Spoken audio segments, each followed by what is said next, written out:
Hi,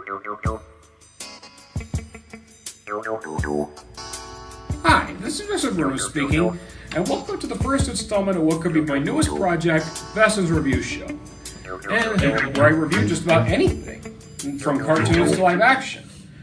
So today, for my first show, I thought, why not talk about a certainty show that is a show from up in Canada that has barely gotten any recognition until now. That's right, the show I'm talking about is, of course, Groundling Marsh.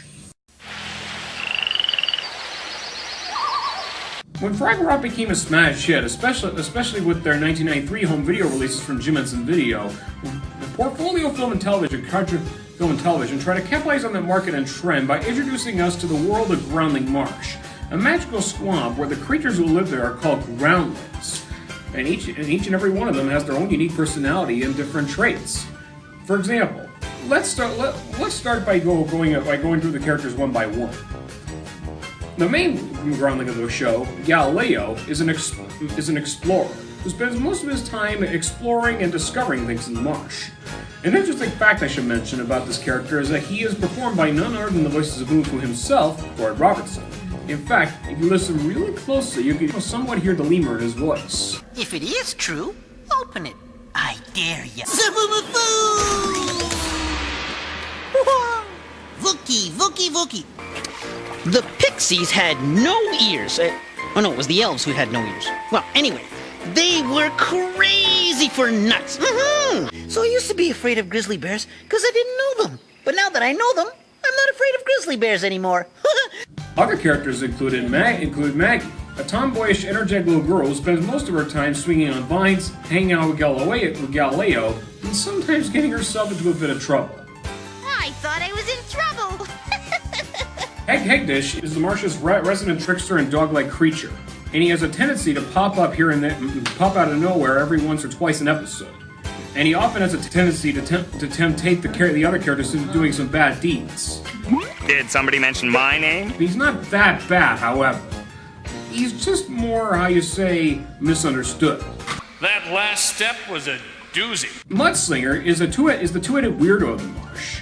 But unlike the Sesame Street's two-headed monster, Mudslingers speak coherent English, and they love to invent things. Oh, well, here's an expression of my cleverness and wit. We can call our flingy thingy the Slinger Flinger.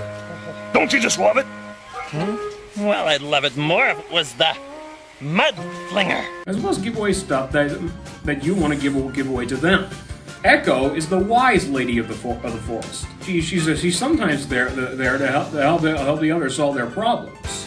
And of course, she most of the time does that by telling us through stories through somewhat animated footage. It kind of looks like picture-mation from those 80s Golden Book videos and those Dr. Seuss videos from Random House Home Video.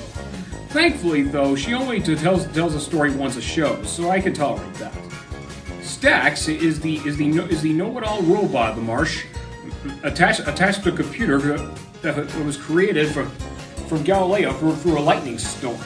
He's more than just a machine. He is knowledgeable, intelligent, and very friendly. He's full of knowledge. He has great views in the marsh and good cameras. All kinds of useful things that somebody else has thrown away.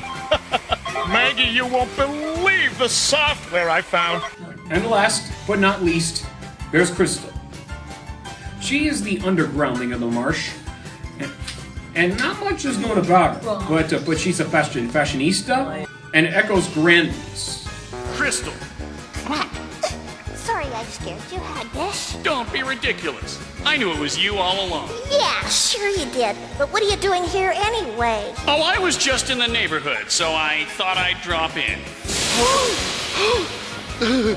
What is that? Oh, those are the steamers. It's hot water that mists up from below. Neat, huh? If you say so. And she spends most of her time hanging around her own cave underground. Now I talked about the characters in the premise, but what about the show itself? The show itself is actually quite a lot of fun. Although it never reached the fever pitch of Fraggle Rock, it was received well by audiences. But there's a problem. This show did not air on all parts of the United States. It had a brief stint airing on the Disney Channel before heading to PBS Kids for for its own facilities, Kara TV, from 1993 to 1997. However, there is another problem. Kara TV is from Dallas, Texas, as evidenced by this announcer's voice here. Check your local listings or call your public television station for the viewing time in your area. See, he meant Dallas. So unfortunately, from where I come from, we don't have Kara TV. We didn't have Kara TV. But luckily, somebody in Allen, Texas, was able to bring us some videos of this show to us. And you want to know who they are? No, not Shock Factory or Sony Wonder, but those were good guesses. No, not Random House Home Video either. Give up? Lyric Studios. That's right, the exact same Lyric Studios responsible for those Barney and Joe Scruggs videos, the re-release of Shelley Duvall's Mother Goose Rock and Rhyme, as well as helping VeggieTales hit resident video stores like Walmart, even though they already made tons of money in the Christian bookstores. So, only 3 have been released. Courageous Adventures, Treasures Are for Sharing, and It's a Wonderful Marsh. Now, since I'm the only one who knows anything about this show, I'm going to give 3 quick recaps to 3 episodes, and hopefully one of these days you might want to see the program for yourself. First of all, let's talk about Mossy Bear. In this episode, Galileo wants Maggie to get rid of her Mossy Bear, a take on a teddy bear, by the way, in order to feel more grown up. The problem is she wasn't ready for her to get rid of her Mossy Bear, and she spends almost half the night in a dark, scary forest looking for her toy. And while doing so, she learns that the noises of the night are just average noises you hear during the night. You know, like frogs croaking and owls hooting and wolves howling and raccoons, all that kind of stuff. Hoo-hoo! Hoo-hoo! You don't scare me! After finding her Mossy Bear, Galileo and Maggie soon learn that there's no problem with being a kid and that it's okay to be afraid. Kids have way better secret clubs than grown-ups. I already knew that. Then we have Truth and Consequences, where in this episode, while looking for soil erosion, Maggie pulls off a series of lies, or jokes as she likes to call them, on all of her friends. This, however, does have some consequences. Even after she does look for the soil erosion for a tree about to fall near a mossy meadow, nobody believes her when she's telling the truth. So she had to learn on her own that there's a difference between lies and jokes. For example, jokes can make you laugh, while lying can make you frown. Being a Larry Boy in the Film Outer Space fan, I should know. Jokes can be fun, but not when they hurt others. It's a lie. What's a lie? It is. Which part? The whole thing. It's a lie. The monster is alive. Oh my. And last but not least, Mine Oh Mine. In this one, Maggie decides to give away her Jack-in-the-Box because it doesn't hold down her favorite collection. And who does she give it to? Why, Mudslinger, of course, because they love to give away stuff, and they love it when their friends give away their stuff. Now, the Jack-in-the-Box, or Merry-Go-Pop as they like to call it, belongs to Mudslinger, and they have a great time surprising each other whenever it goes pop. Maggie then eventually gets determined to try to get it back after being convinced by Hagdish that the Merry-Go-Pop was actually hers. Your prized possession. Your marvelous toy. Your boo-hootiful treasure. Go get it. Grab it. Nab it now or forget it. This, however, fails when she breaks the Merry-Go-Pop in the process of her not-so-great escape. Feeling angry at first, but Stax helps her remember that she gave it away by simply showing her a flashback of her giving it away to Mud and Slinger on his new disc. Take it. Throw it into your cart. I never want to see it again. It doesn't hold things down good. This?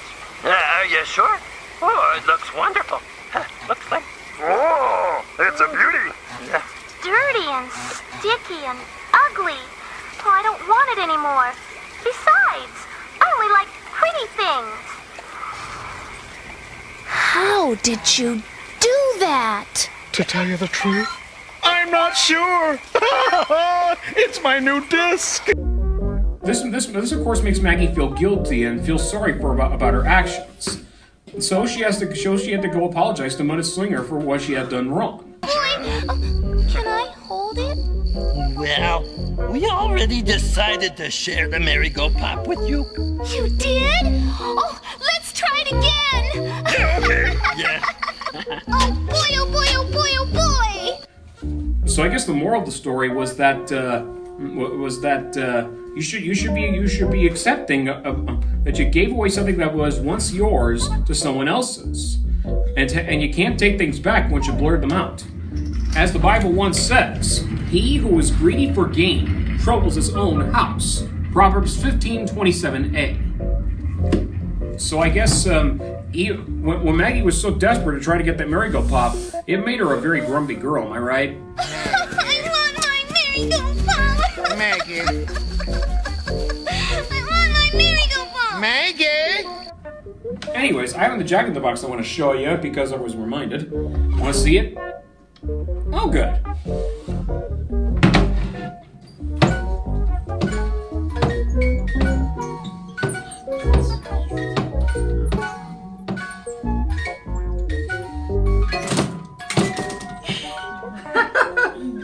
See? No clowns here, Mom. Now, you may have noticed that all the episodes I talked about were all focused on Maggie. The main reason is because she's my favorite character, and another reason is because she's a very relatable one at that. Kind of like Zoe and Betty Lou from Sesame Street. Oh, sure. Dominary. Oh, better. So, the bottom line, I think you guys should see this. You should see this program for yourselves.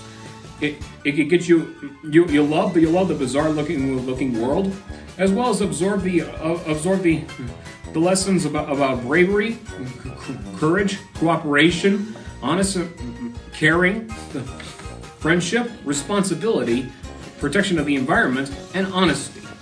Criminally, though, there is no DVD release of this, and very little merchandise as well. Mostly because VHS tapes these days have become obsolete.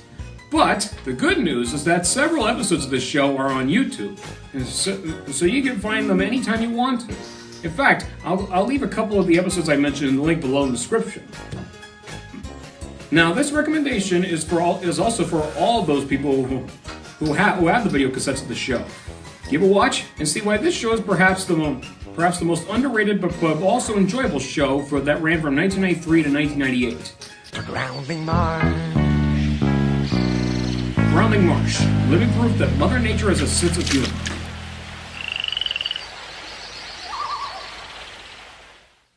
Join me next week when we'll be talking about the best occurred on Sesame Street from 1998.